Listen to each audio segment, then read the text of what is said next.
Hey everybody, Craig Tomanini here, founder of ASKCRAIGTEE and the host of the ASKCRAIGTEE podcast. Thanks again for joining us today on Friday. I can't believe it's already November, first week of November, down in the books. And we're going to shift a little bit dynamically today. We had a topic that we were going to bring to you this morning, but we're going to push it off for a little bit because I really am excited to talk to you about this topic and change things up a little bit. You know, we're not always going to talk about technology like we talked about before. We really want to be holistic when it comes to how we approach this content for you to add value. And so we want to be more holistic in regards to business in general. And so one of the things I want to talk about today is something that I'm personally very passionate about. You know, we say here at AskCraigTee, everybody sells, right? It's kind of a catchphrase. If you're in business, right? If you own a business or you're a partner with somebody who's in business, even if you're an employee and you're in some kind of a capacity to deliver a product or a service, then you're a salesperson, right? What we do and how we interact with our clients every single day comes down to the art of selling. And that's what we're going to talk about today. We're going to talk about the art of selling. I've boilerplated this down into a 7-step simple process that will allow you to hopefully take this content away, watch it over and over again, and really refine this process. And so, because it has to become part of your DNA, right? When you think about selling, a lot of people see it as kind of an icky word, right? People don't necessarily like to sell. But then there are some people who, like myself, love to sell. And then there's probably this gray area in the middle. But look, I want to level the playing field today. I want to get to a point where you at least feel like you understand this idea of selling, this art of selling. So the first step, I'm going to jump right into it, is understanding your audience. Now, a lot of people talk about this in very different ways. Know your avatar, who do you sell to, what are their buying personas, what's their behavior. Look, let's put all of that stuff aside, not dismissing that and saying it's not relevant, but here's what that boils down to for me. You need to understand their needs, their desires, right? What's that dream outcome? What are the challenges that they face? Because if you have this knowledge, then it's going to enable you to be able to do what's called pitching, to be able to present a solution, right?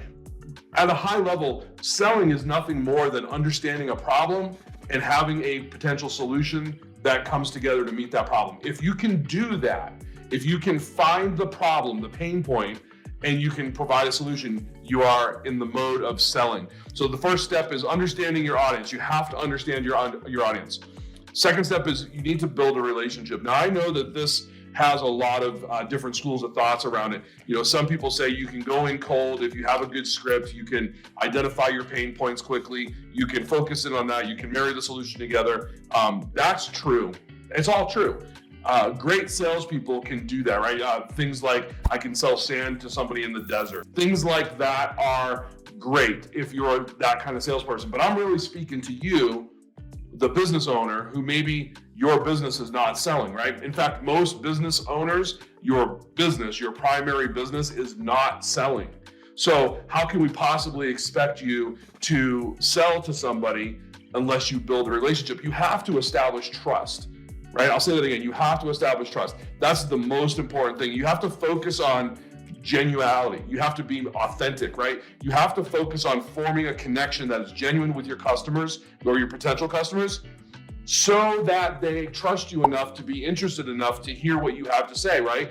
Going back to step one, understanding your audience. If your audience is always having this particular pain point or set of pain points, and you just kind of thrust upon them without having any trust or rapport built, right? You haven't built that relationship, they're going to shut down before you even get to the step where you can actually share what it is that you have to share. So that plays right into step number 3, which is identifying needs. So step 1 is understand your audience. Step 2 is build a relationship, right? That authentic, trusting relationship. And then number 3 is identifying needs. So we talked about this already in first step, but engaging in a meaningful conversation, right? Conversation. Sales is conversations to me. I love selling because I love talking to people. I love having that conversation. And through the conversation, this is where you'll actually understand and uncover their actual needs, their true needs. And it's not going to feel wrong because you've developed that trust. And sometimes This includes uncovering needs that they might not even be fully aware of. So, if you've ever thought about being a coach or a counselor or anything like that, this would be the step for you, right? This is the place where you can really get involved with your prospect and you can have a conversation, understand their needs, and then from there, you can start to have this next step, which is step 4, which is presenting solutions. So you've had a conversation, you've developed some relationships, some trust, right? You understand who you're selling to, right? And I'm going backwards with these steps because really you're going to see when we get to the bottom that it kind of flows backwards. So step number 4, my favorite step, is where we get to present solutions, right? This is the spot where you get to show your product or your service as a potential solution to the need that you identified in the previous steps. This is where you get to emphasize how it benefits, and this is key, how it benefits them, right? This is not about you. My wife would say, it's not about you, Craig. It's about me. It's about them. It's about your customers, okay? Addressing their specific problems and enhancing their situation is how you have this conversation when it comes to your product or service, the presentation of the solution. That's step number 4. So just a quick midway recap. Step 1, understand your audience. Step 2, build an authentic relationship, trust, build a rapport. Step 3, identify their needs. Step 4, present a solution that addresses their needs or their situation or their challenge. Step number 5, probably the hands down single most frustrating part of any sales process. Anybody who sells will tell you that the art of selling really boils down to this one step. Step number 5 is handling objections. Oh my gosh, we could do a whole segment just on how to handle objections. Maybe we will. But be ready, okay? So be ready to thoughtfully, be considerate, address any concerns and objections that the client proposes to you, and figure out a way to demonstrate value. So let me break that down again for you. They have an objection. Doesn't matter what the objection is, it's their objection.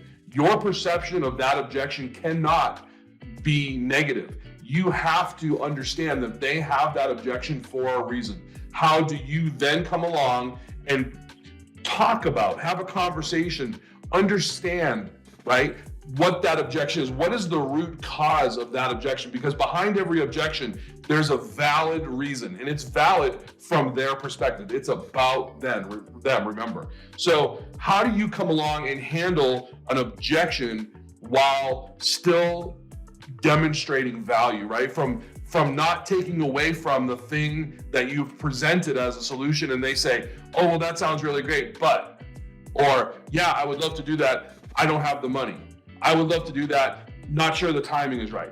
I would love to do that. I need to talk to my partner, my husband, my wife. I'm not sure. I need to think about it. These are all common objections. I don't care what business you're in. You have to become really effective at handling. And notice I'm not saying overcoming, right? Because overcoming is like a steamroller. You don't want to steamroll over somebody's objection. You want to handle the objection. You want to acknowledge it, and you want to provide encouragement and a solution. And this is the most important, understanding of that objection. And look, you may not close that sale right there, depending on how you handle or don't handle that objection. And even if you do a good job handling it, you still may not close the sale right there. And I know that there's a tremendous amount of discussion and pressure around, closing rates and conversions. And, if you don't close them when you present to them, then you've lost, some percentage of ability to close them. While that might be true, here's the reality. It is not your responsibility to steamroll over somebody when they have buying apprehension. The worst thing you could do is coerce or push somebody into a sale that they are not ready to make. Sometimes it is better to just understand, handle the objection, and come back and do something later to try to close the sale after that. Which leads to number 6, closing the deal. This is my favorite spot, right? I love closing the deal. Why? Well, obviously it means it's a sale, But sometimes closing the deal isn't actually a sale, right? It's transactional, but it doesn't necessarily mean money exchanges hands, right? Whatever the deal is, right? Maybe you're forming a partnership. Maybe you're adding to your company. Maybe you're pitching your team on something that you want to do to change in your organization. That's selling, ladies and gentlemen. Anytime you try to convince, persuade, encourage, pick whatever word you want, you are selling. Anytime you try to do that to have somebody achieve a desired outcome that you have, you're selling. And so closing the deal after guiding the customer through those steps confidently, right? That's the key. You got to be confident when you sell. I see too many people are trying to sell in their industries, whether it's their products or services or organizationally, and they're just, well, I'm not sure. Maybe you could do this. You have to come into a sales situation with a certain level of confidence. Look, you said you have this problem. I'm telling you, I have a solution. What do you want to do? I'm confident that this will help you. What steps do you want to take next? Those types of things, the way that you present yourself is the way that your buyers are going to consume what it is that you're selling to them. So you want to use straightforward questions, right? So I see a lot of people selling and they use this idea of open-ended questions when it comes to closing the deal. And what you want to do is you want to be more focused on asking questions that are going to elicit a response that you almost kind of know the answer to, right? Not necessarily rhetorical questions, but so, hey, Fred, I heard what you said, and look, I showed you a solution. I think we both agree that this is something that will help you get to the point that you want to be at. Do you agree? Yes or no, right? It's a straightforward yes or no question. Yes, I agree. Great. So since you agree, what steps do you want to take next? That's a closing question, right? How do you want to proceed? And here's the thing, and you see this portrayed a lot, and it's true. Give your client, your prospect, an opportunity to speak.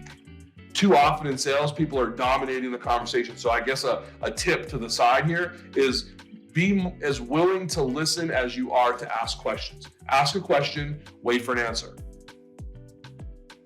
Feel that silence? That silence, do it for 60 seconds. A minute is a long time of silence. If we had time on the podcast, I would set a timer and show you how long 60 seconds actually feels in a sales conversation. Do this. Have this discipline for yourself today. When you get off watching this podcast, go and set an egg timer for 60 seconds and don't talk.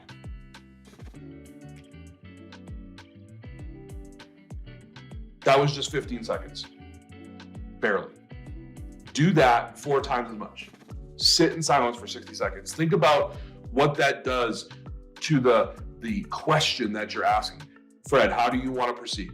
What steps do you want to take next? There's a saying in sales, the first person to talk loses. I say that the first person who talks in the sale actually is the winner, because it's usually the prospect that speaks first if you're doing it right, and the prospect has everything to gain by whatever solution you provide to them. And you need to be confident in that. You need to realize that what you're presenting in that closing phase is key and it's going to help them. And then finally, our 7th step, you need to check in. Okay, notice I didn't say follow up. Okay, and I'm talking about after the sale. This is not a follow up or check in the middle of the sales cycle. And yes, you need to do that, right? That's part of that process. But I'm talking about post-sale. Check in with your client, your new client, because they need to understand that you care about what it is that you just did, that transaction that you just had. It's not just about the money and it's like, thanks for your business and I'm going to move on to the next thing. You have to check in authentically and let them know that you care about them. But I want you to do it in a way that probably most people don't think about it. Despite the idea of real follow-up and everything like that, I want you to use even more a sense of urgency, right? When you talk with your client, say something like, hey, Fred, I'm really glad that we're doing business together, and look, it's been a month or whatever, and I really wanted to check in with you, even though I'm really super busy, with things that I'm doing at the company. It's important to me to know that you're getting the quality and the satisfaction and the results that you're looking for from fill in the blank service or product, right? You want to make sure that their satisfaction is your number one priority, even amid how many commitments or busy schedules that you might have or things going on. You need to carve out time to check in with your prospects or with your clients once they become a client.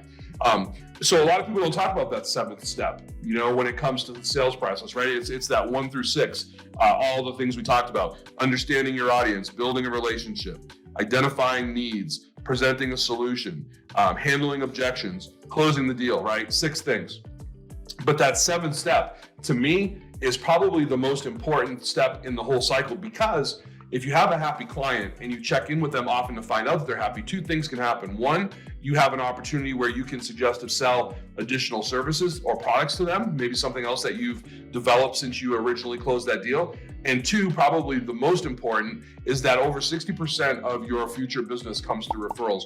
Why wouldn't you treat that client, that new client, the way that they are expecting to be treated, by the way, and check in with them regardless of how busy you are, to make sure that you're checking all the boxes for them, that what they purchased from you is in fact meeting that need, that solution for their problem is in fact working. Why would you not check in with them and complete the sales cycle? That, my friends, is the art of selling. It is like a painting. You have a blank canvas when you start, and how you approach the sales transaction is like the brush strokes and the different paints and the colors that you select. It is truly artistic. When you look at the process and you engulf yourself in the process and you become, it becomes part of your DNA and how you deal with people, you'll find that you actually enjoy selling to some degree, where you are looking forward to that next conversation, that you're looking forward to that next solution, the opportunity to present what you have, because what you have is amazing. You have great services, you have great products, but if you don't understand the art of selling, your business will not grow. So I'm Craig Tomanini, founder of AskCraigTee, your host for the Ask Craig T podcast. Most recent episode, episode number 5. But we hope that you are getting value from these episodes, these podcasts. Again, please tune in every Friday, 9 o'clock Mountain Standard Time. Tune in on our YouTube channel. Like, subscribe, hit the bell, all the things. Love you guys. Thanks for tuning in. Appreciate you.